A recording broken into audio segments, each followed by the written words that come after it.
క్రీడా విధానంలో మన రాష్ట్రం ఇతర రాష్ట్రాలకు ఆదర్శంగా నిలిచిందని రాష్ట్ర మంత్రి కొండపల్లి శ్రీనివాస్ పేర్కొన్నారు.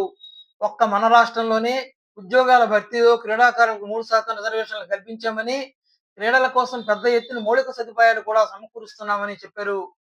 చదువుతో పాటు ఆటలకు కూడా అత్యధిక ప్రాధాన్యత ఇస్తున్నామని అన్నారు. విజయనగరం రాజీవ్ క్రీడా మైదానంలో జరుగుతున్న 3వ జాతీయ తైక్వాండో శిక్షణా సెమినార్‌కు మంత్రి శ్రీనివాస్ హాజరై క్రీడాకారుల్లో స్ఫూర్తిని నింపారు. క్రీడాకారులకు ఇస్తున్న శిక్షణా తరగతులను తిలకించారు. ఒరిస్సా, ఛత్తీస్‌గఢ్, కేరళ, తెలంగాణ, ఆంధ్రప్రదేశ్ రాష్ట్రాలకు చెందిన కోచ్‌లు క్రీడాకారులతో మాట్లాడారు.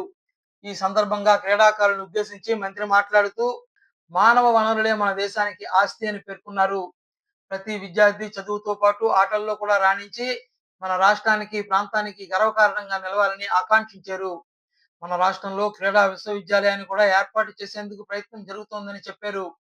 ప్రభుత్వం కల్పిస్తున్న అవకాశాలను సద్వినియోగం చేసుకొని గొప్ప క్రీడాకారులుగా ఎదగాలని ఆకాంక్షించారు.